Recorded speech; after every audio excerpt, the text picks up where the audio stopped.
Bigger charger must be more better. It has to be, right? Today's offerings will be the 60 to 100 watt chargers from Anker, including the new Anker Nano 100W charger and the 315 67W charger. I think the question of better is purely an opinion, and there is no correct answer to that question.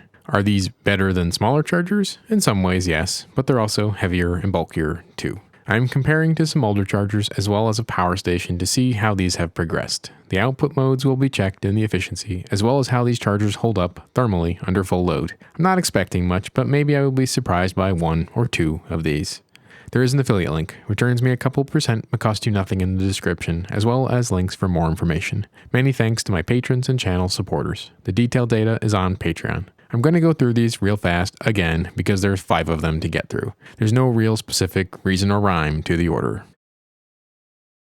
First up is the 67W charging station with 2 AC outlets and 4 USB ports, 2C and 2A. This is a lot of charger and a lot of ports for not a ton of power capability. This and every charger looked at today will have the PIQ3 technology from Anker. This charger has the pop-up AC outlets that Anker seems to enjoy. The cable is a flat, slim AC mains cable, and it is captive, so you can't remove this cable. Every charger I look at today is going to meet some basic criteria. All of them have safety listings, but this one doesn't have a 6 in a circle.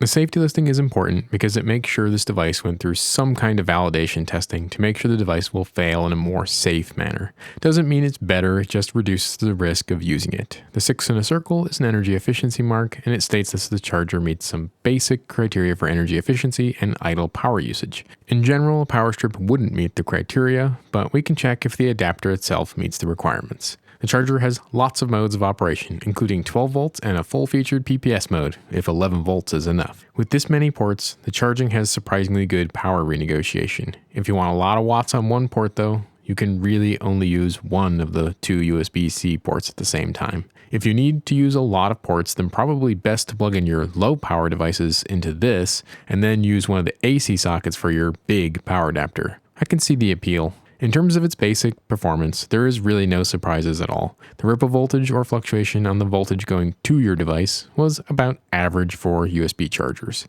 The efficiency was not amazing on this charger. It is, after all, a slim charger. And of the 20 or so of these I've tested, this continues the trend of slim chargers being worse. The basic DC voltage was accurate enough, and it's a fine charger. Thermally, this charger did fine. It has lots of surface area, so it should be able to get a decent amount of heat out, and it shows in the performance figures here. Very concentrated heat on one side. It should be able to run at full power for a long time, and hopefully it can last a long time with those moderate temperatures. Next up is an older charger, a PowerPort 3 charger with 2 USB-C ports. This charger is also the largest standalone charger of the bunch. The charger is showing a bit of age with the modes of operation and the general performance of the device. The cost is not all that great considering the performance specifications either. Feels like a dual iPhone fast charger kind of device. The charger lacks PPS and a 12 volt mode, so although it has 60 watts, it's really not the most compatible charger on the market and may fail to charge a lot of devices at the top speed possible. If that's what you are into, this one isn't for you. In terms of the performance of this charger, the DC output voltages look excellent. So it's a better power supply? Well, kind of, yes. It has a very low ripple voltage in all modes of operation, and it was very close to the rated voltage and maintained this voltage in each test. Very good. Interesting. Why can't the new stuff do this? Thermally, this charger, even with its lower efficiency, has a large case and therefore had no trouble dissipating the power and kept the case at a very reasonable temperature. I would expect long life out of this charger. Let me know if you have one of these and it still works fine.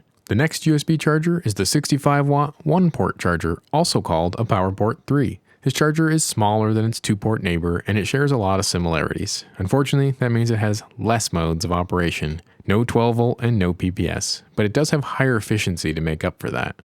The DC voltage was stable with this charger. The ripple, although not as good as the other PowerPort 3, is still not bad. The efficiency is also noticeably higher with this charger, but I'd expect that it would be about the same thermally because it's crammed into a smaller case. And thermally, this charger is a little interesting. It has quite a large hot spot on the side of the case. It wasn't bad at the edges, but in the middle of the side, some hot components must be nearby that edge.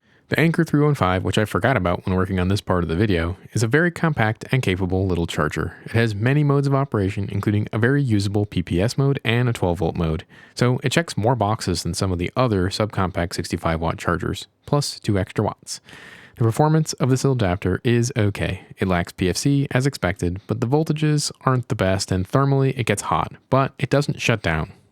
Okay, last up is the Anker Nano 100W charger. This is a 100-watt single-port charger, and it has a pretty good selection of output modes and functions. Yeah, 12-volt disappeared. The main advantage of this charger is its reasonable cost and absolutely tiny size and weight for a charger in this class. 100 watts is impressive for something this small. The efficiency is better, the idle power is excellent, seems like a solid little charger. The PPS mode actually holds up a little better than the PD mode at higher power levels. Samsung charging should be fine with this charger at full speed. The 100-watt charging mode with a 20-volt fixed output does trip before 100 watts. So if you are using a device that really holds this at a near max power level, it will likely restart charging a few times. It's usually a heavy-duty power bank or something that can really pull the 99 plus watts from these things sustained. In the PPS mode, it can actually do it no problem, but in the PD mode, it drops out around 99 watts. In terms of its efficiency, it gets into the 90s for efficiency, which is great.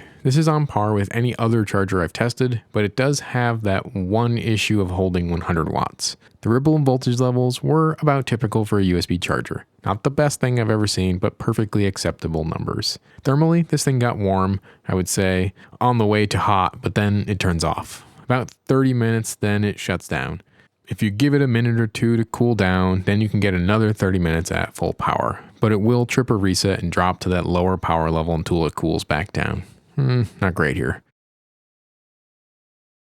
In terms of isolation, which is the thing separating the danger side, the mains, from you on the low voltage side, these adapters were all adequate. The charging station, which is what I'm showing here, was by far the worst of the bunch. But on 120 volt mains, it's fine. You can technically use it on 240 volt mains, but in general, these should all not cause the tingling feeling you get from the metal-bodied laptops or phone screens sometimes. Time to compare these chargers. They were all between 60 and 100 watts, so the middle of the scale, but probably a very large portion of the market for people charging laptops. All of these have the ability to negotiate for the 20 volt mode, making them compatible with the majority of the market of PD-capable devices. PPS and 12 volt are present on the 315 adapter, but the Anker Nano does drop the 12 volt mode. The older adapters lack 12 volt and PPS, so there's that. In terms of the weight, the Anker 315 and the Anker Nano 100W are the champs. They are both just over 100 grams of weight, which for the power levels is very impressive. Yes, the Nano is stretching the definition of 100 watts a little, but at 122 grams with the feature set and the tiny volume of the adapter, it won't take up much space and mostly has the power to keep up with heavier, larger applications. In terms of value, yeah, the Nano 100W charger and the 315 charger are very impressive. These are at a price point that is reasonable enough to buy with a device and be able to charge many devices. The 315 gives you lots of modes of operation, and the Nano gives you more power and better quality of power. There are some really cheap chargers on the market that may be able to beat these, but they are often cutting corners. I know you don't want to hear it because the price is the only factor, but meeting efficiency standards and safety requirements does cost more money. Price has gone up since I wrote and prepared this, of course, but they are still good value. The Nano does come with a 2-meter USB cable also. When looking at the idle graph for these, they are all pretty good. There is one previously tested charger in here, and it's the worst performer of the bunch. So we can see that many of these other chargers have ratcheted the power level down at idle, and some of these, even with a low power load, do very well. The Nano 100W charger does great for this class of adapter. It's good to see pretty consistent low idle power usage, even on the power station. The average power consumption graph shows the improvement of the newer adapters versus the older chargers. The 100W Nano single port charger achieves high efficiency and higher power quality on the AC side, with this power factor correction circuit that's always on. The 315, of course, lacks this, but it is still a very real power efficient device. Just don't use too many of them. You know what I mean? The older chargers, being the PowerPort 3 variants, show a wider spread of data. It's a lot of Anker chargers.